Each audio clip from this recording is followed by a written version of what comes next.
Goeiemôre aan almal wat vanmôre inskakel by ons oggenddiens. Ons wil vir u regtig verwelkom vanmôre op hierdie baie kosbare opstandingsdag. En ons wil ook vir u sê, mag die woord van die Here ook vanmôre u hart aangryp en ook my hart aangryp. En mag die Here u ryklik seën vanmôre. Ek wil ook vra dat u die Bybel vir my sal oopmaak by Esegiel, die 3de hoofstuk, nou om so 'n bietjie vir u te help. U kry boek Jesaja, Jeremia, klaagliedere van Jeremia, en dan kry u die boek Esegiel, Isaiah, Jeremiah, Lamentations, en dan Ezekiel. Ons is besig met hierdie reeks oor die radikaal, het gaan oor die lewe van die Here Jesus, omdat ons weet wat hy was radikaal in alles wat hy nie net gesê het nie, sy lewe ensovoorts. En daarom wil ek vanmôre dan ook met u kom praat in hierdie verdere reeks oor 'n volgende tema van die radikaliteit van die Here Jesus, naamlik radikale verkondiging, radical proclamation. Verlede week het ek met u gepraat oor radikale waagmoed. Vanmôre wil ons verder gaan in hierdie reeks en met u praat oor 'n radikale verkondiging. Nou in my hand het ek 'n traktaatjie, en u ken almal wat 'n traktaatjie is. Dis maar in geskrewe vorm die evangelie van Jesus Christus. Hier het ek 'n traktaatjie waar 'n ma die weg van saligheid aan haar kind verduidelik.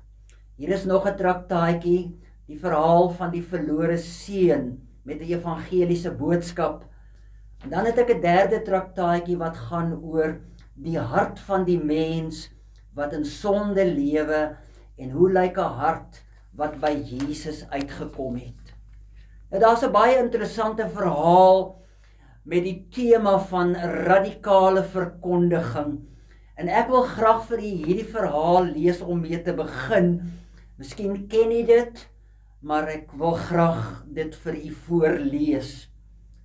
Die dominee en sy 11-jarige seentjie het die gewoonte gehad om elke Sondagmiddag na kerk die dorp in te vaar en traktaatjies te gaan uitdeel om die evangelieboodskap met mense te deel.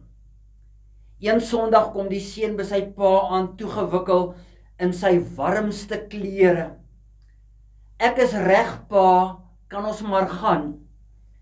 Die dominee was effens uit die veld geslaan. Dis 'n bittere koue dag, 'n reënerige dag, en dit reën emmersvol. Nee seun, ons kan nie vandag gaan nie, want dit is reën en onweer. Ons sal weer volgende Sondag gaan. Maar pa, jy weet dat die boodskap moet uitgedra word, want as hulle Jesus nie aanneem nie, is hulle ewig verlore. Kyk seun, ek gaan beslis nie vandag uit nie, maar mag ek dalk gaan, pa? Asseblief, papi. Nadat die dominee goed oor die saak gedink het, gee hy vir sy seun 'n pak traktaatjies en hy laat hom uitgaan. En met opgewondenheid hierdie jong seun in die reën die tog aangepak om traktaatjies te gaan uitdeel. Daar was feitelik niemand op die straat en dit was doodstil. Hy het byna geen siel te siene gekry nie. Maar hy het van huis tot huis geloop. Sommige het mense die deure oopgemaak, ander het die deure nie oopgemaak nie. Na 2 ure se harde werk het hy nog net 1 traktaatjie gehad. En hy het gewonder, waar gaan hy hierdie traktaatjie met iemand deel? Sopnat gereën, bibberend van die snerpende koue, stap hy na 'n huis toe om sy laaste traktaatjie af te gee. Hy lui die klokkie, maar niemand maak oop nie. Hy lui weer 'n slag, maar binne is dit doodstil. Dan druk hy die knoppie met mening en dit lui, maar binne gebeur daar absoluut niks nie. Uiteindelik draai hy om te loop, Maar dit is asof die stem van die Heilige Gees binne vir hom sê, gaan terug. Hy draai om, lui weer die klokkie en begin om aan die deur te klop en te klop en te klop. Dis asof iets hom by daardie deur hou. Net toe hy wil moed opgee, gaan die deur oop. 'n Ou tannie wat duidelik baie bedroef is vir hom, of sy hom kan vra of sy hom kan help met iets. Met oogies wat glinster en 'n glimlag van oor tot oor, gee hy sy laaste traktaatjie vir haar. Ek is jammer ek het tannie gepla, maar ek wou vir tannie kom sê dat Jesus vir jou lief is. Hier is my heel laaste traktaatjie vandag, waarop ek kan vertel dat Jesus sy lewe vir u gee en dat hy u lief het. En daarmee gee hy vir haar die traktaatjie, draai om en hy loop huis toe. Die volgende Sondagoggend staan die dominee op die preekstoel.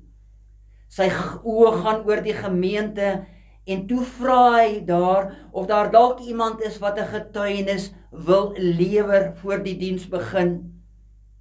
Heel agter in die kerk staan 'n ouerige dame op, haar gesig stralend. Niemand ken my in hierdie kerk nie, begin sy vertel, want sien voorverlede Sondag was ek nog nie 'n Christen nie. En ek was nog nooit in hierdie kerk nie. Die mense rek eintlik hulle nekke om hierdie vreemdeling te sien en sy begin om haar verhaal te vertel. My man is 'n paar jaar gelede dood en toe los hy my stokseel alleen op hierdie droewige aande. Laas Sondag was dit 'n besondere koue, nat en mistroostige dag en het ek gevoel daar is absoluut niks meer oor vir my om voor te leef nie. Ek het 'n stuk tou gevat en 'n stoel en is ek op na die solder toe. Daar het ek op die stoel geklim, die tou om 'n balk vasgemaak en die ander punt om my nek. En daar staan ek, so bitterlik jammer vir myself. Ek het die einde van my paadjie bereik en net toe ek wou spring, lui daar die deurklokkie. Ek het my byna dood geskrik. Ek het doodstil gestaan en gedink, wie ook al die klokkie lui, moet nou pad gee, maar hy het nie. Die gelui het al harder en dringender geword en ek het begin wonder wie die deurklokkie so sou lui, want niemand het nog ooit vir my kom kuier nie. Naderhand het dit gelui en 'n geklop geword en 'n aanhoudende geklop. Persoon met sy vuiste teen die deur gehamer. Ek kon dit nie meer vat nie en toe maar besluit om die tou te los en te gaan kyk wie dit is. Ek kon my oë nie glo toe ek die deur oopmaak nie, want voor my het 'n seentjie gestaan met 'n gesiggie stralend soos 'n engelsin. En daardie glimlag, ek kon dit nie skaars beskryf nie. En toe begin hy praat en soos 'n engel praat en my tannie, het hy gesê, ek wil net vir tannie kom sê dat Jesus vir tannie baie lief het. My hart was so morsdood, het in my keel geklop. Toe gee hy vir my hierdie traktaatjie wat ek vashou. Toe hy weg was, vat ek die traktaatjie en ek begin lees oor en oor elke woord en ek het dit ingedrink. En toe stap ek op die solder toe, gaan haal die tou en die stoel, want toe was hulle nie meer nodig nie, want sien, ek het die Here Jesus aangeneem as my verlosser en saligmaker. Julle kerk se adres was agterop die traktaatjie en ek het vanoggend gekom om te kom dankie sê vir die engeltjie wat my lewe kom red het om die blye boodskap met my te kom deel. Ek wil net kom sê baie dankie. In daardie gemeente was daar geen mens wat nie 'n traan gestort het nie. Die dominee het van die preekstoel afgeklim en soos na sy klein engeltjie gestap en hom styf vas teen sy bors vasgedruk, terwyl die trane vrylik van wange geloop het. Daar is seker nie 'n gemeente wat 'n groter oomblik van glorie beleef het as hierdie nie, of 'n pa wat meer vervuld was met die liefde en eer betoon vir sy seun as hierdie een nie, buiten een met 'n hoofletter. Hierdie vader het ook sy seun in die donker wêreld ingestuur om die reddingsboodskap van verlossing met die wêreld kom deel wat vasgevang is in die mag van die bose. Hierdie boodskap, hierdie storie, hierdie ware verhaal gaan oor radikale verkondiging, aanhoudende verkondiging. En daarom sê Paulus vir ons in 2 Timoteus 4 vers 2, verkondig die woord, hou daarmee vol, tydig en ontydig. Die Engelse Bybel beskryf dit bietjie meer omvattend. Herald and preach the word. Keep your sense of urgency. Stand by, be at hand and ready whether the opportunity seems to be favorable or unfavorable. Whether it is convenient or inconvenient. Whether it is welcome or unwelcome. You must use every opportunity to share the word. David Jeremiah, 'n predikant, sê vir ons die volgende: If we understand what lies ahead for those who do not know Christ, there will be a sense of urgency in our witness. So wat sê hy vir ons vanmôre? Breed is die pad wat na die hel toe lei, na die verderf, en daar's baie op. En as jy en ek besef as weergebore kinders dat daar mense is wat verlore gaan, dan sal dit ons harte aangryp. Nou in die aarde vandag is daar 7.8 biljoen mense plus minus. Dis 7.8 met 9 nulle. En hierdie mensdom, so lief het God die wêreld gehad, so lief het hy die mensdom gehad, hierdie mensdom is vasgevang in die mag van die bose volgens 1 Johannes 5 vers 19. Ons weet dat die hele wêreld in die mag van die bose lê. The whole world is under the control of the evil one. Maar ons weet dat die Here Jesus gekom het en die reddingsplan van verlossing gebring het. Die reddingsplan van bevryding. Die reddingsplan van verlossing.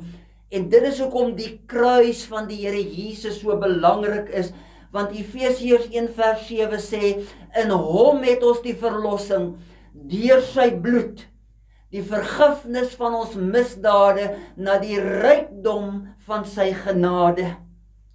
Hierdie is 'n stikkende wêreld. Dis 'n wêreld wat verlore is en op pad na 'n ewige verdoemenis, volgens Matteus 7 vers 13 en 14, breed is die pad wat na die verderf lei en daar's baie wat daarop wandel. Smal is die pad wat na die ewige lewe lei en daar is min daarin. 2 Korintiërs 4 vers 4 sê vir ons, die ongelowiges wie se verstand deur die God klein lettertjie gee van hierdie wêreld verblind is en nie die lig van die evangelie aanvaar nie. Die wêreld het die evangelie van die Here Jesus nodig. Daarom het hy in Matteus 9 vers 38 vir ons kom sê, bid dan die Here van die oes, dat hy arbeiders mag uitstuur in hierdie wêreld. En Petrus in Handelinge 2 vers 40 kom ook met 'n dringende boodskap. Save yourself from this corrupt generation. Be saved from this crooked, perverse, wicked and unjust generation. Daarom wil ons kyk vanmôre prakties na radikale verkondiging is 'n dringende verkondig. En daar is baie redes waarom mense hulle passie verloor het en nie meer 'n passie het om die evangelie te verkondig nie. Kom ons kyk na 'n klomp redes. Vrees. Hulle sal nie na my luister nie, daarom is ek bang. Wat gaan hulle sê? Mense het nie meer moed wat hulle aan die dag lê en geleenthede benut nie. Hulle dink nie dat dit regtig derde plek, hulle dink nie dat dit regtig belangrik is nie.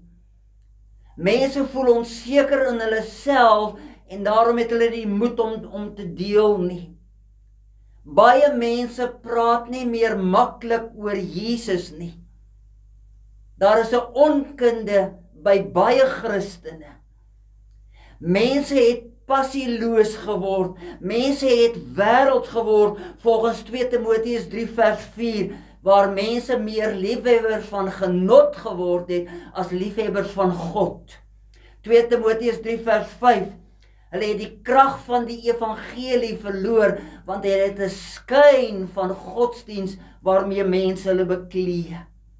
Mense voel ongemaklik om oor die Here Jesus te praat. En ek is nie meer oortuig in my hart, want almal is mos gered. En daarom doen ek dit nie meer nie. Iemand het die volgende gesê, dit lyk of mense in die kerk baie dankbaar is dat hulle gered is en die mens is dankbaar. Maar vergeet dat die wedergebore kind van God 'n opdrag het, 'n mandaat het, 'n missie het en 'n visie moet hê vir verlore siele. Handelinge 1 vers 8. Julle sal krag ontvang wanneer die Heilige Gees oor julle kom en julle sal my getuies wees in Jerusalem, Judea, Samaria en die uiterstes van die wêreld. En Paulus self in 1 Korintiërs 9 vers 16, ek verkondig die evangelie omdat ek moet. Wee my as ek die evangelie nie verkondig nie. Jy sien, radikale verkondiging is om die evangelie van die Here Jesus Christus met ywer te verkondig, om skaamteloos te wees en sonder ophou hierdie boodskap aan ander te deel, want jy en ek het 'n roeping. Ons het 'n opdrag van die Here om hierdie boodskap aan die wêreld uit te dra. Die Here voel ernstig oor sy kinders om hierdie boodskap uit te dra. Kom ons kyk na 'n foto waar 'n klomp vroue lekker saam tee drink. Waaroor dink jy gaan hulle gesels? Wel, as hulle praat oor die kinders en die kleinkinders, kan jy maar weet, hierdie een gaan sê oor sy of haar kleinkinders en sy gaan sê oor haar kleinkinders en hoe wonderlik hulle is en wat hulle alles daarmee deel, of hulle gaan praat oor ander dinge.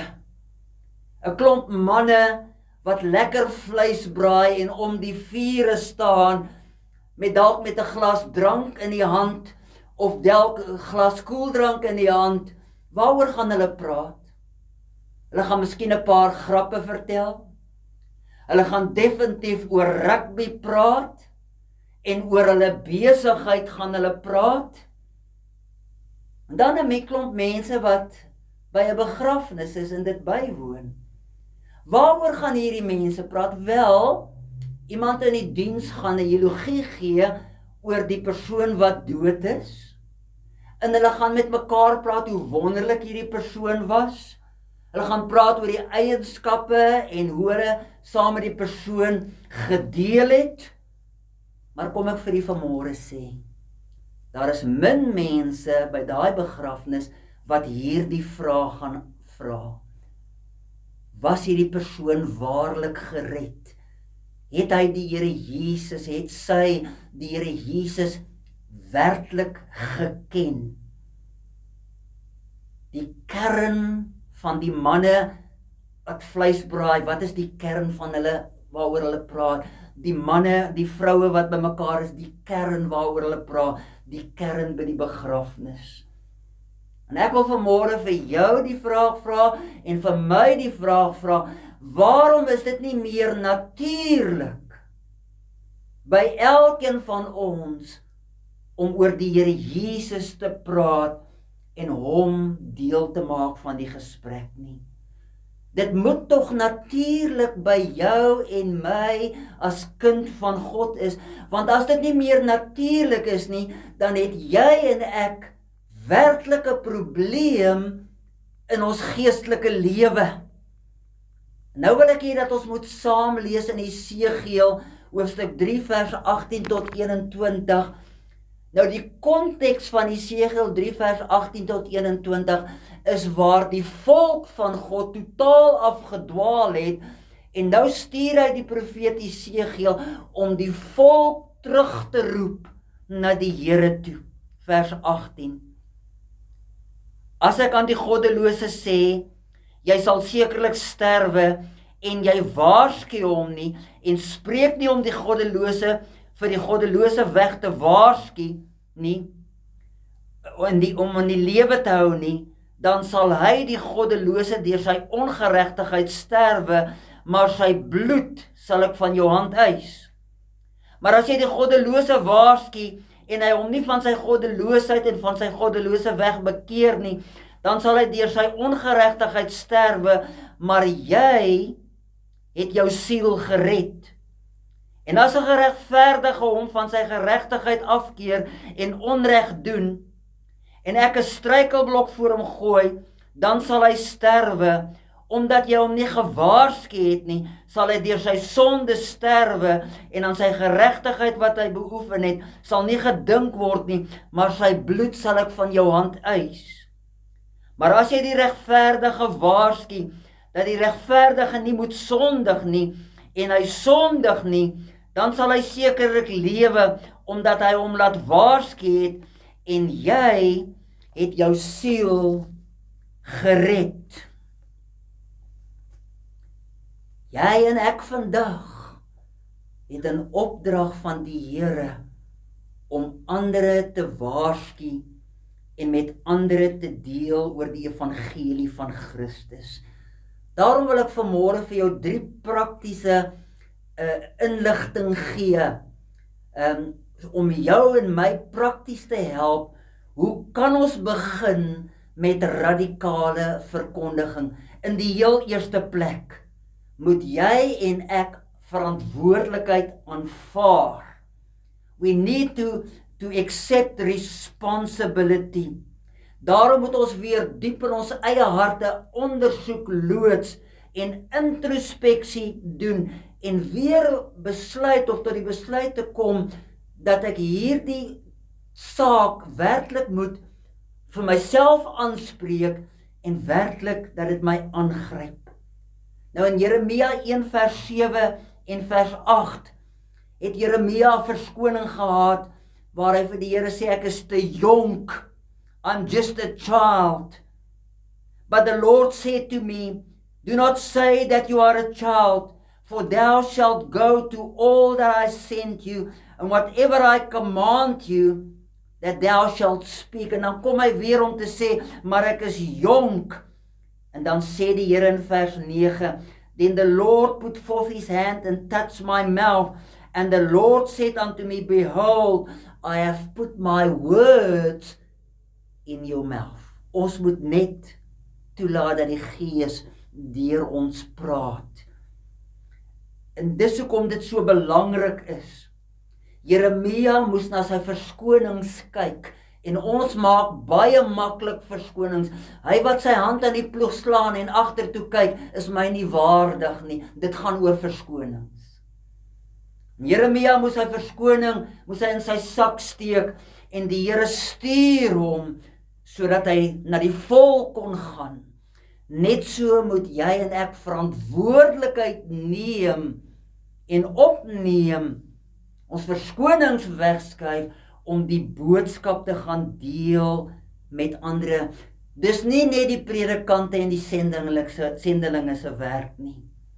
Hoofstuk 1 vers 9, hy het sy hand uitgesteek, sy mond aangeraak, en sy woorde in sy mond gelê. Handelinge 1 vers 8, you will receive power when the Holy Spirit comes upon you, and you will be my witnesses in Jerusalem, Samaria, and the uttermost parts of the world.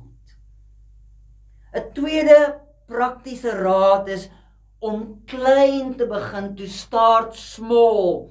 Johannes 1 vers 40 tot 45, maar ek wil hierdie voorbeeld gebruik.